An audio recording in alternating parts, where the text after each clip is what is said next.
देखिए, जितने भी स्टूडेंट हैं, आप सभी स्टूडेंट को मैं बताना चाहता हूं कि छत्तीसगढ़ में एडीईओ सहायक विकास विस्तार अधिकारी के लिए 415 पदों पर जो है बड़ी भर्ती निकल कर आया है। इसके लिए बात करेंगे क्वालिफिकेशन क्या रहेगा, एज लिमिट, वेतनमान, सैलरी आपको जो है कितना देखने को मिलेगा, चयन प्रक्रिया किस तरह से होगा, सिलेबस और एग्ज़ाम पैटर्न क्या रहेगा, आपके एग्ज़ाम में कितने मार्क्स के क्वेश्चन जो है पूछे जाते हैं, कुल प्रश्नों का संख्या जो है कितना होगा और कटअप जो है कितना जाएगा, माइनस मार्क कैसे रहता है और पूरा बुक लिस्ट आप सभी को मैं बताऊंगा कि आप जो है किस तरह से एडीओ सहायक विकास विस्तार अधिकारी के लिए आप जो है भर्ती परीक्षा के लिए तैयारी कर सकते हैं, कौन कौन सी बुक आपको जो है पढ़ना चाहिए। और इसके लिए जो है आप सभी को मैं बताना चाहता हूँ कि भर्ती विज्ञापन जो है जारी हो चुका है और आपको आवेदन कब करना है और आवेदन करने की लास्ट डेट जो है कब है। तो 415 पदों के लिए एडीओ की भर्ती 2022 में आपका निकल चुका है। तो सभी चीज़ आपको पूरा स्टेप बाय स्टेप कंटिन्यू आपको सभी जानकारी मैं दूंगा, तो वीडियो को पूरा लास्ट तक ज़रूर देखना, तभी आप लोगों को जो है सभी जानकारी बहुत अच्छे से मिल पाएगा और आप लोग जान पाओगे एडीओ सहायक विकास विस्तार अधिकारी परीक्षा के संबंध में सभी जानकारी। तो सबसे पहले मैं आप सभी को बताना चाहता हूं कि एडीओ सहायक विकास विस्तार अधिकारी के लिए एजुकेशन क्वालिफ़िकेशन की बात करें तो इसके लिए एजुकेशन क्वालिफ़िकेशन की बात करें तो आपका डिग्री यानी कि किसी भी सब्जेक्ट में आपका जो है ग्रेजुएशन, आपका स्नातक जो है कंप्लीट होना चाहिए किसी भी सब्जेक्ट से, चाहे वो BA, BSc, BCom, BSc agriculture कोई भी हो, आपने चाहे इंजीनियरिंग किया हो, आपका बस ग्रेजुएशन की डिग्री आपके पास होना चाहिए, फिर आप इसके लिए एलिजिबल हैं, आप जो है इजीली आवेदन कर सकते हैं। अब उसके बाद बात करते हैं एज लिमिट जो है कितना होना चाहिए। तो एज लिमिट की बात करें तो मिनिमम आपका इसमें 21 वर्ष आपका जो है मिनिमम एज लिमिट आपका होना चाहिए और मैक्सिमम एज लिमिट की बात करें तो आपका 40 वर्ष है। लेकिन आप सभी को बताना चाहता हूँ कि जो स्टूडेंट जो एससी और एसटी कैटेगरी में आते हैं उन स्टूडेंट को जो है 5 वर्ष का छूट दिया जाता है। तो यानी कि यदि आप एससी और एसटी कैटेगरी के हैं तो आप 45 वर्ष के हैं फिर भी इसमें अप्लाई कर सकते हैं और जो स्टूडेंट ओबीसी कैटेगरी में आते हैं उनको जो है 3 वर्ष का छूट जो है दिया जाएगा। तो वो 43 साल के हैं फिर भी वो अप्लाई कर सकते हैं, आप एलिजिबल हैं। अब बात करते हैं कि आपके एग्ज़ाम में कितने प्रश्न जो है आएंगे। तो कुल प्रश्नों की बात करें आपके एग्ज़ाम में तो आपके एग्ज़ाम में जो है कुल प्रश्न 150 आएगा, यानी प्रत्येक प्रश्न के लिए आपका 1 अंक होगा। कुल 150 प्रश्न, कुल 150 अंक का होगा, एक क्वेश्चन के लिए आपका 1 नंबर होगा। अब बात करते हैं कि सिलेबस में आपका कौन कौन से टॉपिक से, कौन कौन से सब्जेक्ट से आपके एग्ज़ाम में क्वेश्चन पूछा जाएगा। तो मैं आपको बताना चाहता हूँ आजीविका संबंधित योजना। तो आजीविका संबंधित योजना से आपके एग्ज़ाम में 30 अंक का क्वेश्चन आएगा, जो 30 प्रश्न आपके एग्ज़ाम में होगा, 30 प्रश्न आएगा 30 अंक के लिए। फिर पंचायती राज की जानकारी, जो पंचायती राज व्यवस्था होती है उसकी जानकारी के संबंध में आपके एग्ज़ाम में 30 प्रश्न पूछे जाएंगे, जो होगा आपका 30 अंक का। फिर आपका ग्रामीण विकास की फ्लैगशिप योजनाओं की जानकारी आएगा, पूरा ग्रामीण विभाग का, ग्रामीण में जो भी काम वाम होता है हर एक चीज़ योजना हो गया, कब कौन सा न्यू नियम, rule and regulation, terms and condition होता है, उन सभी के संबंध में पूरा जानकारी डिटेल्स में आता है। तो उसमें भी आपका 30 प्रश्न जो है आपके एग्ज़ाम में पूछा जाएगा, जो होगा 30 अंक का। फिर बात करें सामान्य ज्ञान की, सामान्य ज्ञान में आपका छत्तीसगढ़ की सामान्य जानकारी, इसमें भी आपका 30 अंक का प्रश्न आएगा। फिर सामान्य हिंदी, सामान्य हिंदी में आपका पूरा व्याकरण आएगा, यह भी 30 प्रश्न पूछा जाएगा।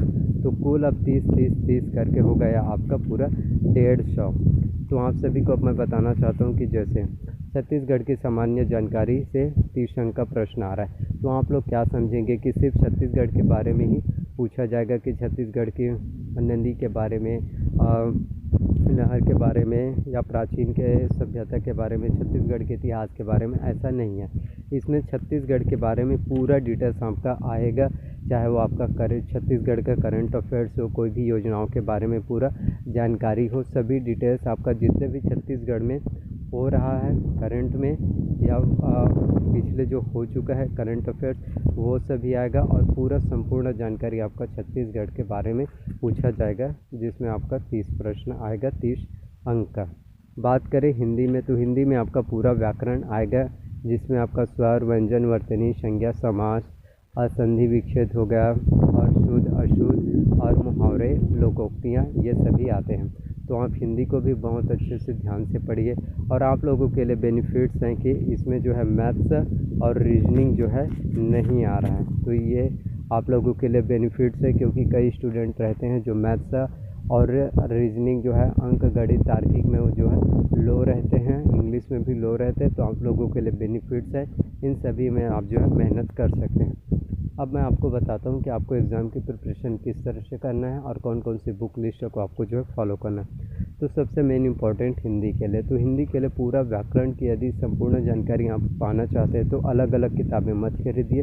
इसके अलावा जो है हिंदी के लिए डेली एस एकेडमी का बुक ले सकते हैं, यह बहुत ही अच्छा होता है, आपको हिंदी का पूरा नॉलेज बहुत अच्छे बेसिक से पूरा जानकारी आपको दिया गया है, जिसमें आप लोग सभी जानकारी अच्छे से समझ पाएंगे। और छत्तीसगढ़ की यदि आपको संपूर्ण जानकारी पूरा जानकारी पाना चाहते हैं, हर एक चीज़ जिसमें कोई भी जानकारी मिस ना हो, कोई भी जानकारी छूटे ना, पूरी जानकारी के लिए आपको हरिराम पटेल सर का कंपटीशन एकेडमी का छत्तीसगढ़ आपको छत्तीसगढ़ विशिष्ट अध्ययन लेना है, जिसमें पूरा छत्तीसगढ़ के बारे में पूरा बारीकी से जानकारी जो है दिया रहता है।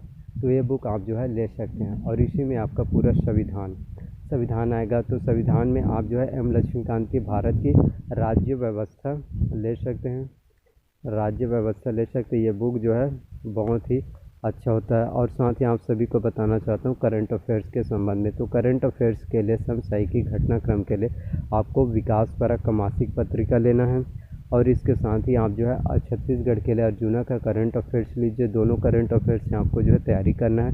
और इंडियन वर्ल्ड करंट अफेयर्स के लिए आपको जो है प्रतियोगिता दर्पण जो मंथली मैगजीन रिलीज़ होता है वो आपको जो है फॉलो करना है। तो एडीओ के लिए जो 415 पोस्ट जो है निकला है, इसके लिए आप जो है इजीली आवेदन कर सकते हैं। बस आपका जो है ग्रेजुएशन कंप्लीट होना चाहिए। बात करें कि आपको कितने घंटे की प्रिपरेशन ज़रूरी है, तो आपको मिनिमम 6 से 7 घंटे की प्रिपरेशन ज़रूरी है, चाहे आप दिन में पढ़ाई करते हो या रात में पढ़ाई करते हो, इससे कोई मायने नहीं रखता।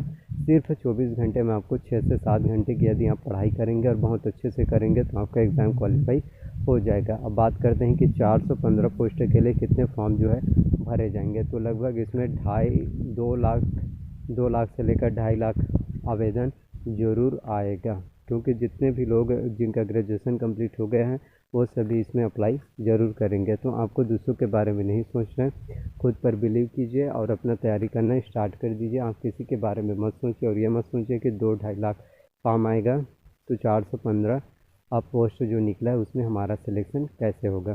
अब बात करते हैं कटअप की, तो 150 क्वेश्चन आपके एग्ज़ाम में पूछा जाएगा। अब कटअप देखें तो जनरल कैटेगरी वालों का कटअप जो है आप सभी को बताना चाहता हूँ कि कटअप जो है हाई जाएगा आपका 135। जो जनरल कैटेगरी मेल की बात करें और फीमेल की वहीं बात करें तो आपका 132। वहीं ओबीसी कैटेगरी में मेल की बात करें तो आपका यदि 130 है और फीमेल कैटेगरी की बात करें तो आपका 125 है, फिर भी आपका सिलेक्शन जो है हो जाएगा। और वही एससी कैटेगरी वाले स्टूडेंट की बात करें तो आपका 120 में हो जाएगा मेल का और फीमेल का 115 में।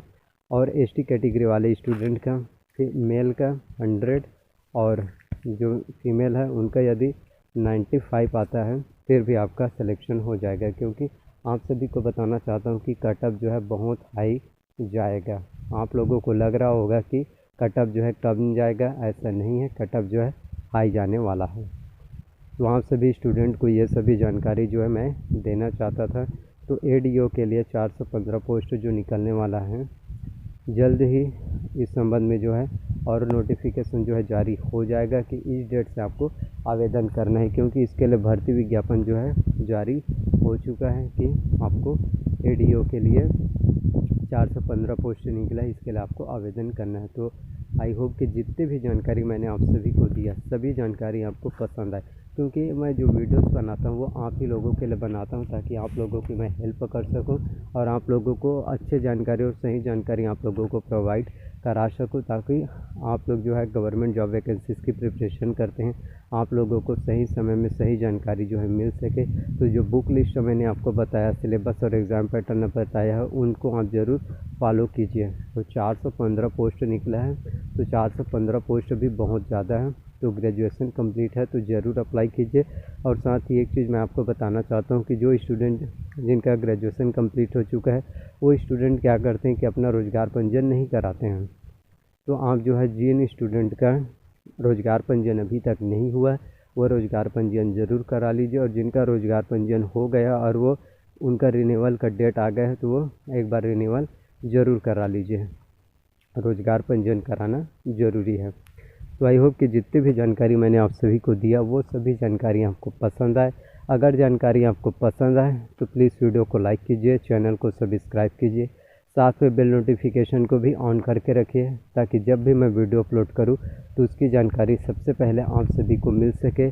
और आप और कुछ भी जानकारी पाना चाहते हैं और आप लोगों का कोई भी डाउट्स हो, मुझसे कुछ भी चीज़ें आप पूछना चाहते हैं तो आप ज़रूर कमेंट कीजिए। और कमेंट में आप जो है जो भी आप मुझसे पूछना चाहते हैं, कुछ कहना चाहते हैं तो आप कह सकते हैं। तो कमेंट ज़रूर कीजिए ताकि मुझे भी पता चल सके कि आप लोग जो है मुझसे कौन सी जानकारी जो है पाना चाहते हैं या आपका कौन सा क्यूरीज है जो आप मुझसे पूछना चाहते हैं। तो प्लीज़ वीडियो को लाइक ज़रूर कीजिए और वीडियो को जितना हो सके अपने दोस्तों में शेयर कीजिए ताकि उन्हें भी जानकारी मिल सके। अगर उनको जानकारी पता नहीं है तो उन तक जानकारी ज़रूर पहुंचाएं। मिलते हैं नेक्स्ट वीडियो में। So thank you.